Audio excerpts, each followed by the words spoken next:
주님이 이 자리에 우리와 함께 하십니다. 인사하고 자리에 앉도록 하겠습니다. 하나님의 말씀은 창세기 32장 28절의 말씀입니다. 창세기 32장 28절의 말씀입니다. 우리가 한 목소리로 합독해 보겠습니다.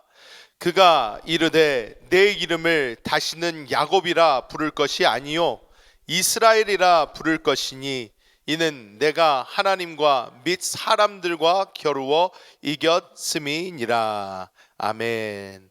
오늘 저는 이 창세기 32장 28절의 말씀을 가지고 야곱을 통해 보는 우리의 신앙생활, 야곱을 통해 보는 우리의 신앙생활, 이러한 제목으로 하나님의 은혜를 나누도록 하겠습니다.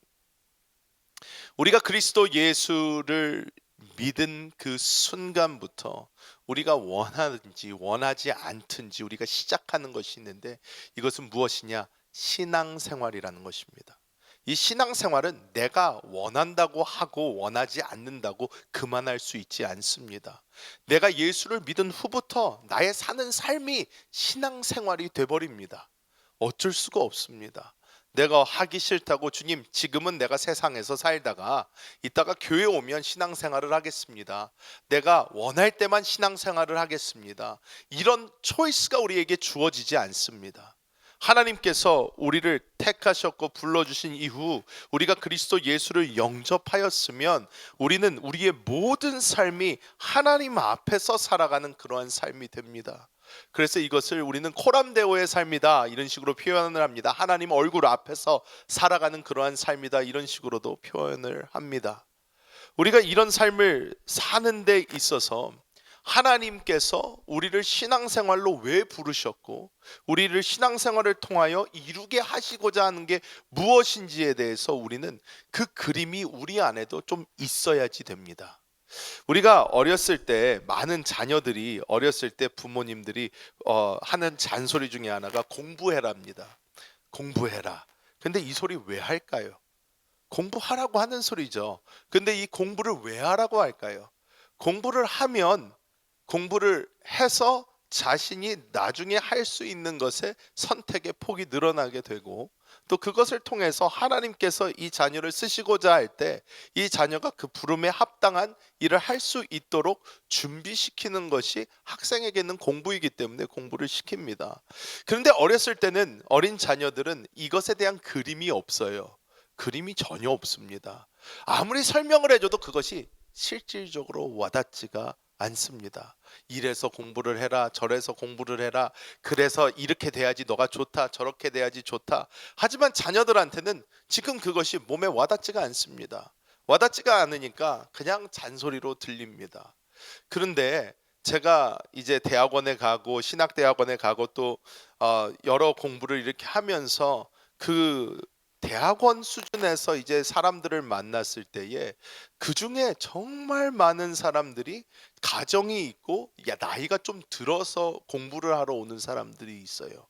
근데 그 사람들이 공부하는 것은 다릅니다.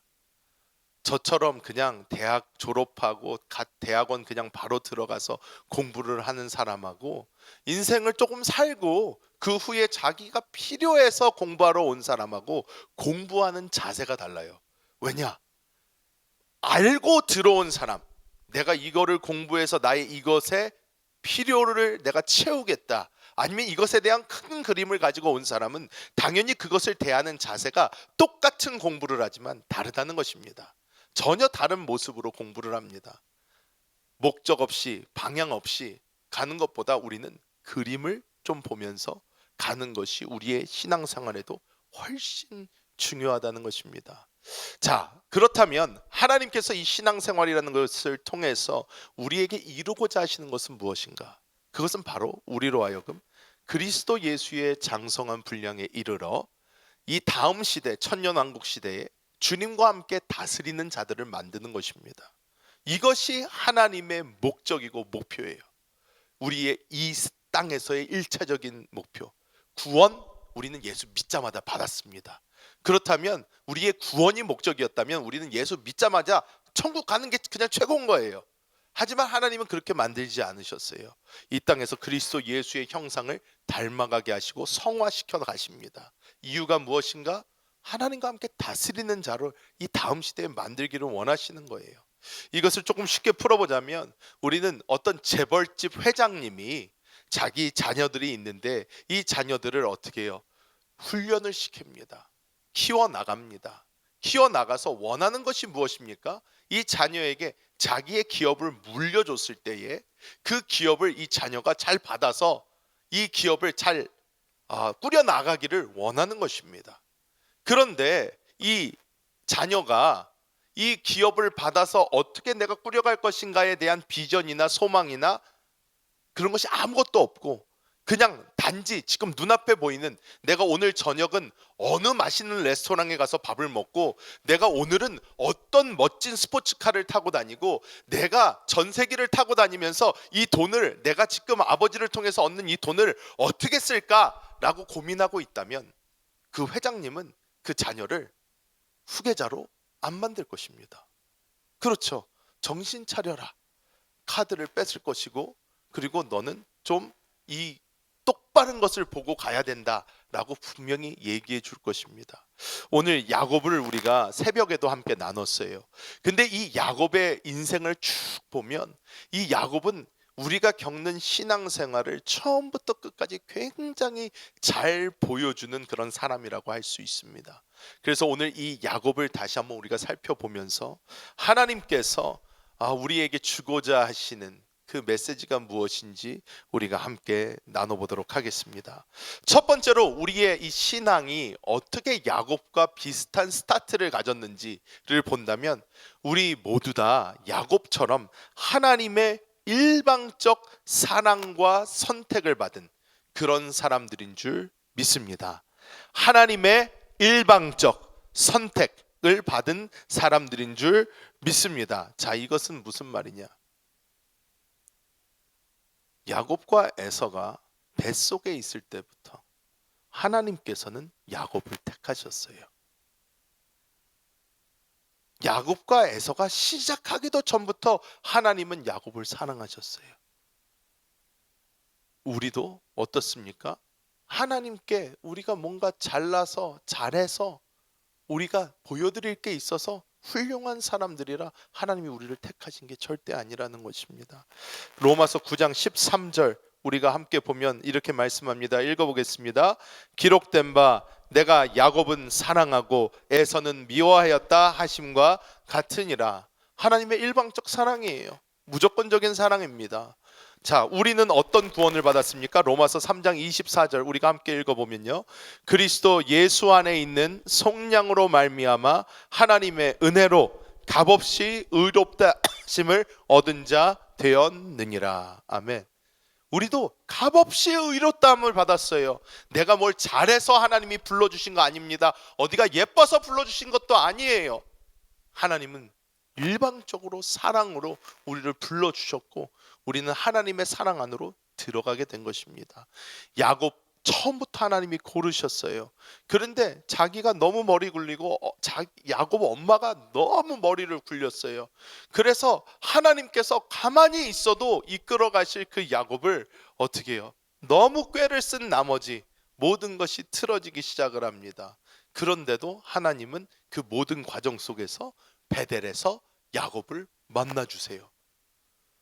형 에서의 장자권을 자신의 꾀로 어머니의 말씀 듣고 자신이 뺏어가지고 팥죽 한 그릇에 얻은 그 장자권을, 그거를 실행에까지 옮겨서 눈 안 보이는 아버지 속여가지고 자기가 장자의 축복을 받아버립니다. 축복을 받고 에서가 죽인다니까 이제 도망가면서 베델에 갔는데, 그런 와중에도 하나님은 어떻게 해요? 만나주세요. 내가 너와 함께한다. 천사들이 사다리를 오르락 내리락 하는 그 모습을 보여주십니다. 그걸 보여주시면서 하나님이 야곱에게 내가 너와 함께한다 알려주십니다. 하나님뿐만 아닙니다. 이 모든 과정 속에서 하나님은 야곱이 어떠한 삶을 살아도, 어떻게 잘못 가고 어떻게 땡깡을 피워도 하나님은요, 이 야곱에게 은혜를 주세요. 어떻게 은혜를 주십니까? 야복강가에서 살아보겠다고 천사 붙들고 놔주지를 않습니다. 다리를 불구로 만들었는데도 놔주지를 않아요. 하나님은 결국은 축복해 주세요. 축복해 주시고 하나님은 야곱의 인생 가운데 계속해서 야곱에게 내가 너를 포기하지 않는다를 보여주십니다. 그런데 우리의 인생도 마찬가지입니다. 내가 어떠한 삶을 살든지 어떤 길로 가고 있든지 하나님께서 우리를 택하신 이후에는 하나님의 그 은혜와 사랑은 끊임없이 우리에게 부어지게 되는 줄 믿습니다. 자, 그런데 여기서 이제 두 번째로 우리가 넘어가 보면 야곱이 장자의 축복을 받습니다. 장자의 축복을 받은 후에 모든 것이 잘 돼야 될 것 같고 모든 것에 문제가 없어야 될 것 같은데 장자의 축복 후에 야곱이 겪게 된 고난들이 너무나 많다는 거예요.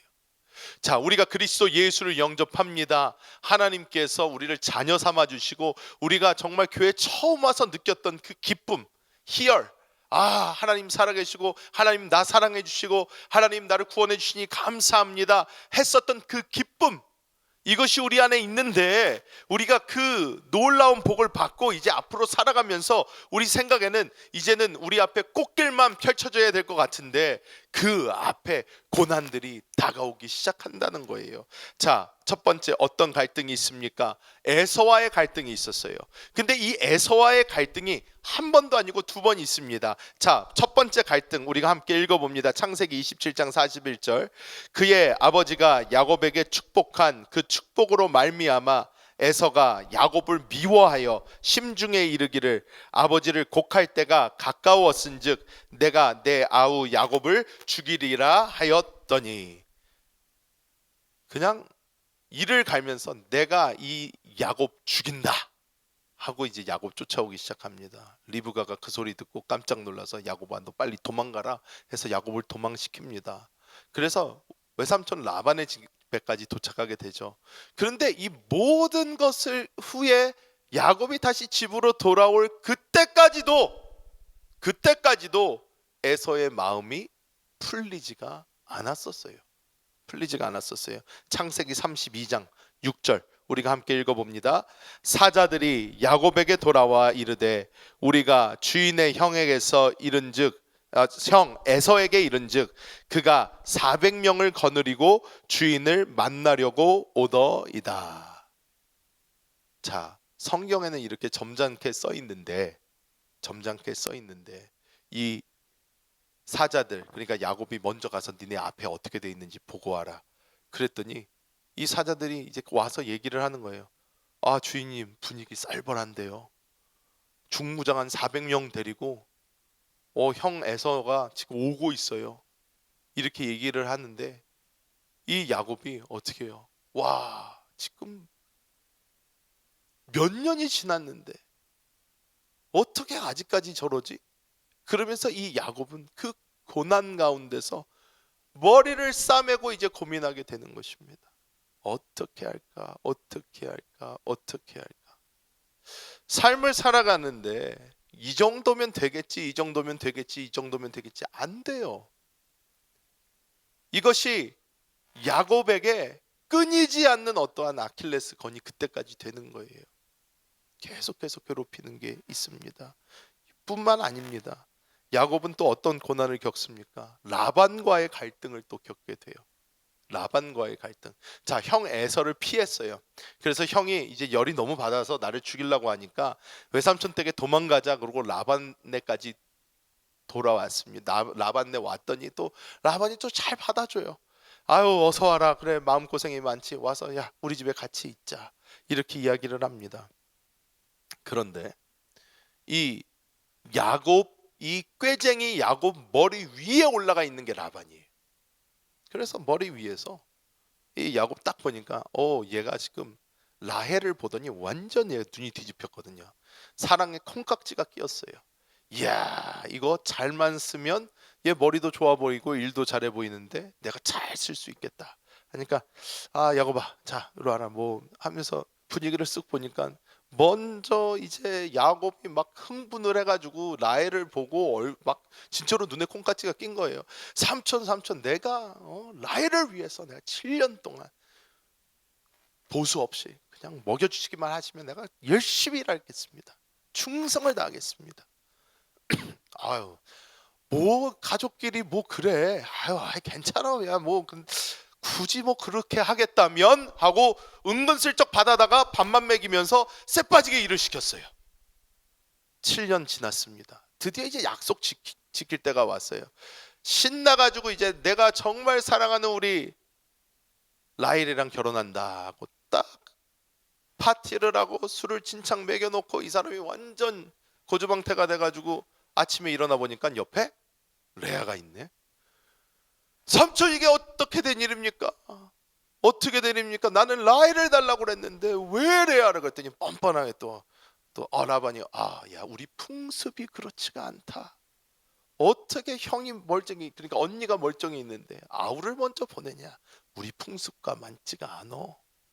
하면서 7년을 더 부려먹어요. 7년을 더 부려먹고 그 다음에 라헬을 줍니다.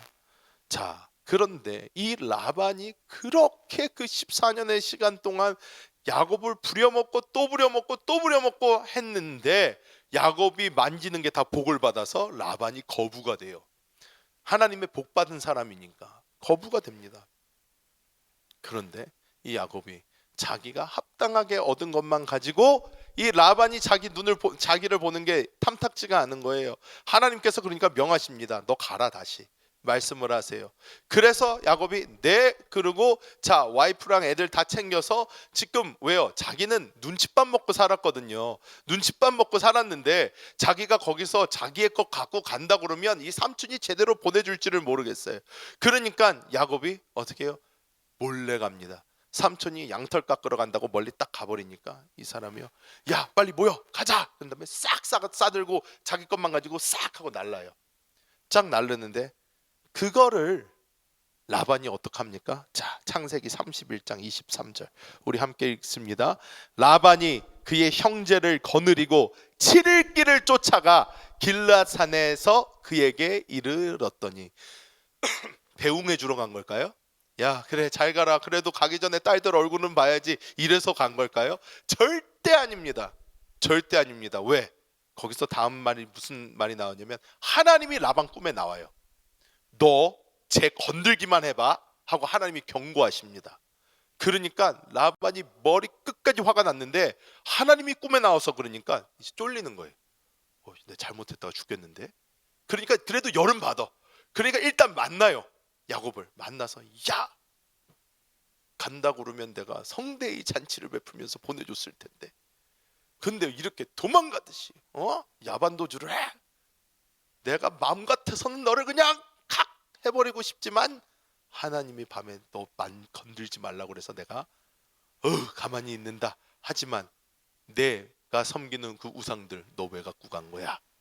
하면서 그것도 자기가 사랑하는 라헬이 갖고 간 거죠. 근데 그러면서 끝까지 야곱을 괴롭혀요. 끝까지 야곱을 괴롭힙니다. 자, 뿐만이 아닙니다. 야곱이 이것을 다 지나가죠. 지나가서 이제 에서 만나서 하나님께서 씨름하다가 야곱을 불구로 만들어 버리세요. 그러면서 하나님 보여주시는 게 뭐예요? 내 힘, 내 능력, 내 꾀, 내 건강한 몸뚱이만 있으면 됐지 라고 야곱은 생각하고 있었는데 다리를 탁 하고 쳐가지고 여기가 망가져 버리니까 도망가지를 못해요. 쩔뚝쩔뚝 절게 되는 거예요. 자 그렇게 만들어 놓으셔서 이름도 이스라엘로 바꿔주시고 자 이제는 됐지 했어요. 이제는 됐지. 이제는 더 이상 뭐 없겠지. 그런데 어떤 역사가 일어납니까? 이 야곱의 딸 이 디나가 구경 나갔다가 그 히위 족속의 추장의 아들, 추장이라고 나와요 거기는. 그리고 영어로 보면 프린스라고 나와요. 거기서 높은 애예요. 걔가 보고 얘를 겁탈해 버립니다. 이런 역사가 일어나요. 자 창세기 34장 이제 34장 25절인데, 자, 이것을 이해하는 데는 좀 이해가 필요합니다. 야곱은요, 그때까지도 거기에서는 거부고 뭐 자기가 하나님 복 받았으니까 잘 사는 사람이지만, 그래봤자 집안이에요. 집안. 한 집안. 한 집안이에요. 그런데 이 히위 족속은요, 집안들이 모인 군락이라는 거예요. 뿐만 아니라 그 주변에 많은 가나안 족속, 무슨 족속이 많았어요. 자, 그랬는데 이 야곱은 그러니까 계속 눈치를 보면서 살아야 돼요. 자, 쟤네는 우리를 건들지 않을까? 쟤네는 우리를 건들지 않을까? 눈치 보면서 살고 있어서 딸이 그런 일을 당했는데도 당장 어떻게 하지를 않아요. 이거 어떡하지? 그러고 있었어요. 야곱은 그러니까 승질보다요, 이 머리가 먼저 돌아갔어요. 야, 내가 여기서 승질 빵 내고 가가지고 싸움 걸었다가 쟤네가 단체로 일어나가지고 나 죽이러 오면, 야, 그럼 우리 집 망하는데. 그러니까 야곱이 움직이지를 않는 거예요. 가만히 있어.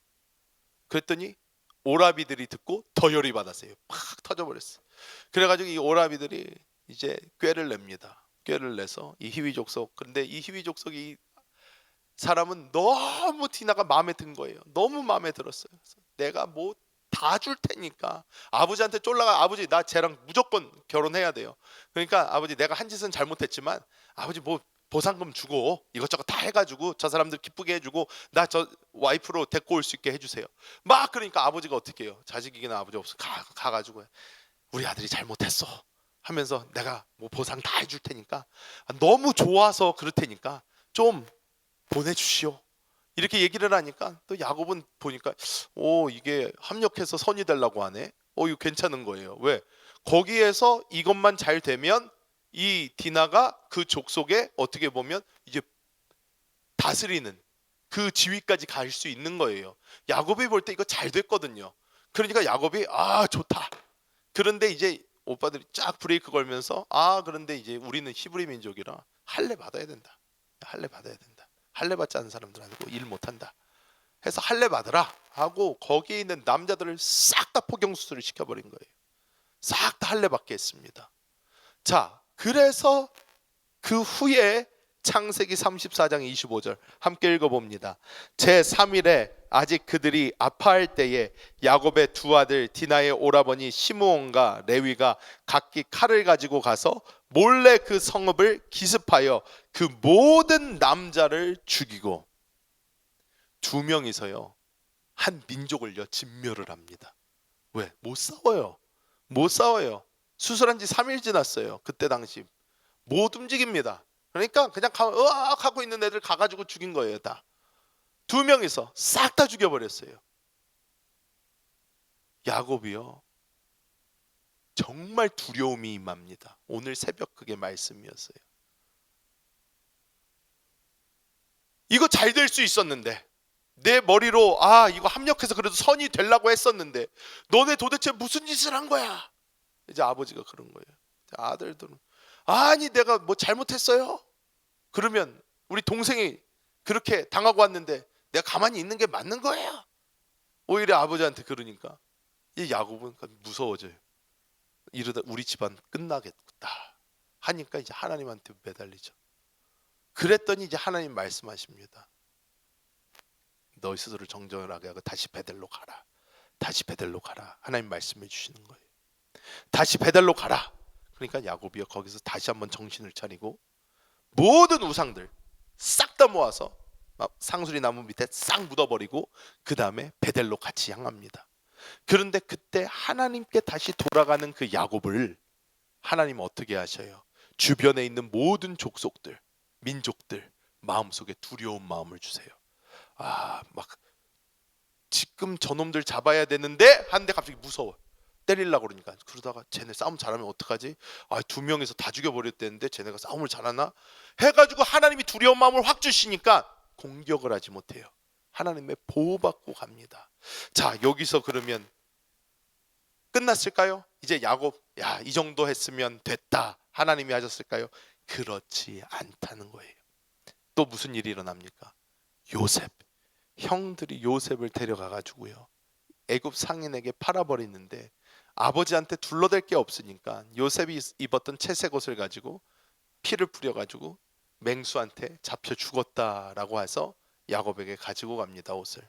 자, 야곱은 누구만 사랑했어요? 라헬만 사랑했어요. 근데 이 라헬, 사랑하는 라헬이 두 명밖에 애를 안 낳았어요. 첫 번째가 요셉, 둘째가 베냐민이에요. 베냐민 낳다가 심지어 죽었어요. 와이프가, 자기가 그 사랑하는 라헬이 죽었어요.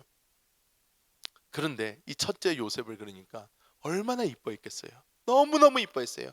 내가 사랑하는 나의 진짜 부인, 내가 원래 처음부터 결혼하려고 했었던 그 부인, 속아서 결혼한 부인 말고 진짜로 내가 사랑해서 결혼한 이 부인이 난 첫째 아들. 와, 요셉 요셉 요셉 요셉 하는데 이 아들이 죽는 고통을 받은 거예요. 자, 요셉이 죽었다고 소리 딱 들었을 때 야곱이 어떻게 했나? 37장 34절 읽어봅니다. 자기 옷을 찢고 굵은 배로 허리를 묶고 오래도록 그의 아들을 위하여 애통하니. 그런 다음에요, 이 다음에 보면요, 진짜로 모든 아들들이요, 아버지 그러지 마세요. 아유, 뭐 살다 보면 그럴 수도 있죠, 우리도 있잖아요, 뭐 하면서 위로를 한답시고 하는데 야곱이 뭐라 그러냐면, 냅둬라, 나 죽어버릴 거다, 나 우리 아들 쫓아갈 거다, 그러면서 우리 요셉 쫓아갈 테니까 말리지 마, 그러면서 진짜로요, 이 야곱이 너무너무 슬퍼합니다. 이게요, 이 형들에게 얼마나 큰 그 메모리가 됐나, 얼마나 큰 기억이 됐나 보면요, 나중에 보면 베냐민 데리고 오라고 그랬을 때요, 형들이요 손사래를 칩니다. 우리 아버지 한번 죽을 뻔한 거 나 우리 봤어요 벌써. 요셉 죽었다고 그랬을 때 우리 아버지 진짜로 그냥 돌아가시려고 그랬어요. 그런데 지금 더 연로하셨는데 베냐민 얘 마지막 하나인데 얘 잘못되면 우리 아버지 100% 죽습니다. 안 돼요. 그러니까 그냥 내가 잡히겠습니다, 나를 죽이세요, 나를 죽이세요 하는 거예요. 그때 얼마나 야곱이 마음의 상심이 컸는지. 이 모든 것을 야곱에게 하나님께서는 겪게 하시고 또 겪게 하시고 또 겪게 하시고 또 겪게 하셔서 야곱을 어떻게 만들어 가시나? 야곱을 하나님의 형상대로 만들어 가세요. 하나님이 그리스도 예수를 우리에게 이렇게 주셨잖아요.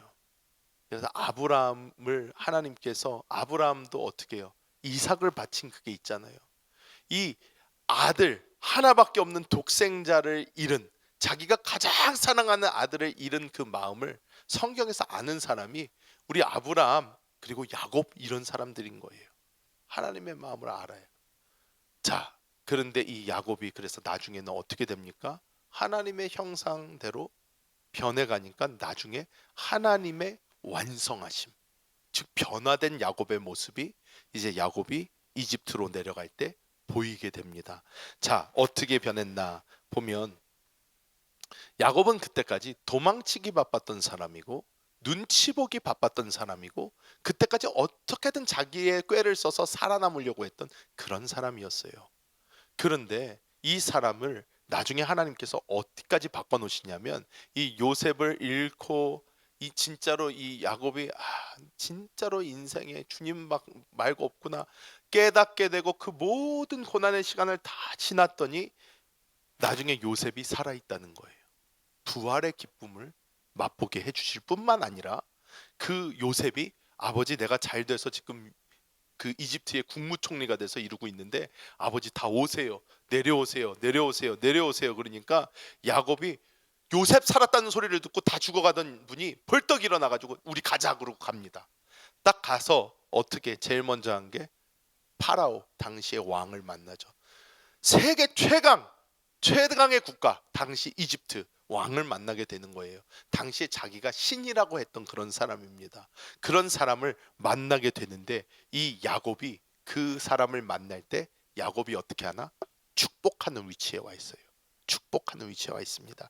창세기 47장 10절 우리가 함께 읽어보면요, 야곱이 바로에게 축복하고 그 앞에서 나오니라. 자, 여러분, 축복은 위에 사람이 아랫 사람을 하는 거예요. 아랫 사람이 윗 사람을 축복하는 게 아니라, 우리가 하나님 축복합니다 안 그러잖아요.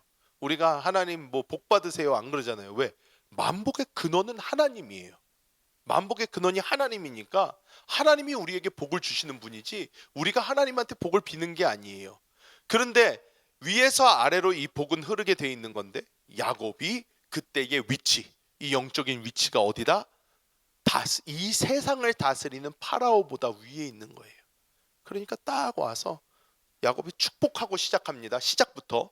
그리고 나올 때도 축복하고 나와요. 바로가 물어봐요. 연세가 어떻게 되냐? 나이가 어떻게 되냐? 그랬더니 이 야곱이 말을 하는데 내가 정말로 험난한 삶을 살았다. 완전 그 속에 이 온 인생의 그 많았던 그 고난들, 역경들이 다 말 속에 담아 있는 그거를 파라오한테 얘기를 하니까 파라오가 숙연해집니다. 그럼 축복을 해주고 하는데 다른 사람이 그랬다면 무엄하다. 감히 파라오에게 무슨 그런 게 아니라 파라오가 축복을 받는 입장이 되고 야곱이 축복을 해주는 입장이 됐다는 거예요. 뿐만 아닙니다. 이 다음에 이제 야곱이 죽기 전에 이제 형제들이 이제 가서 이제 자기 아버지가 이제 갈 때 되니까 이제 아버지에게 이제 기도를 이제 받고 싶은데 이제 요셉이 자기 두 아들을 이제 데리고 갑니다.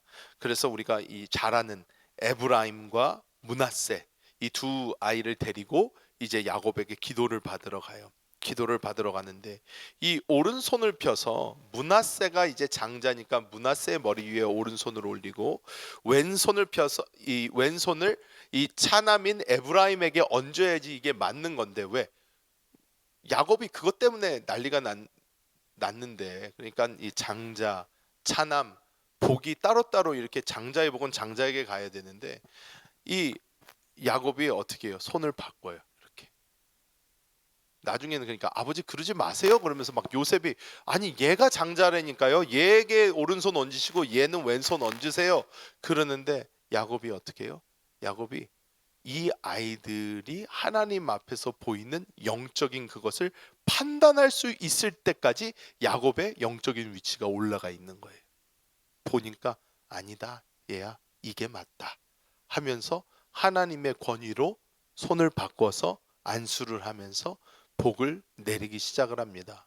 자, 하나님께서 우리의 인생 가운데도 여러 가지 일들을 통해서 결국은 그리스도 예수의 장성한 분량까지 만들어 가십니다. 우리에게 이 그림이 없다면 야곱의 이 인생이 우리의 마음속에 없다면 우리는 걸어가다가 포기하고 싶을 때가 한두 번이 아니에요. 그냥 다 필요 없고 안 돼도 되고. 근데 하나님께서는요 원하시는 게 전혀 달라요. 하나님께서는 아니다. 그래도 가야 된다 하면서 우리를 이끌어 가십니다. 우리가 주님 앞에 나와서 우리가 주님을 믿는다고 하는 것은 꽃길을 걷겠습니다 라는 것이 아닙니다. 우리가 주님을 믿겠다고 하는 것은 하나님 이 길이 내가 원하는 길이 아니더라도 내가 생각하는 길이 아니더라도 내가 하나님께 순종하여 바뀌어 가겠습니다 하는 것이 우리의 인생인 줄 믿습니다. 우리가 야곱과 같이 하나님의 인도를 받아 그 하나님의 인도 가운데 깎여지고 하나님의 인도 가운데 만져져 가고 할 때에 반드시 하나님은 우리를 그리스도 예수의 장성한 분량까지 만들어 가실 줄 믿습니다. 오늘 이 야곱의 모습을 보면서 그래도 하나님께서는 이 야곱에게 어떻게 해요? 끝까지 은혜를 부어주세요. 끝까지 은혜를 부어주세요. 죽은 줄 알았던 아들 요셉도 만나게 해주시고 부활의 영광을 보게 해주시고 뿐만 아니라 또 아들과 손주들 앞에서 자신의 노년을 끝낼 수 있는 그것도 허락해 주시고 하나님께서는 끝까지 은혜를 부어주십니다. 우리는 하나님의 사랑 가운데 있는 사람들입니다. 그 사랑 가운데서 하나님께서 우리를 만들어가는 이 과정이 절대 편하지 않고 절대 좋지 않을 수 있더라도 하나님의 그 경륜, 그 뜻, 하나님이 가지고 계신 그 그림을 함께 바라보며 승리하며 나아가는 우리 모든 성도님들 되시기를 예수님의 이름으로 축복합니다.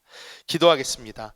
하나님 감사합니다. 하나님 야곱의 인생을 통하여 하나님께서 우리를 그리스도 예수의 형상으로 어떻게 바꾸어 가시는지 우리로 보게 하여 주심을 감사합니다.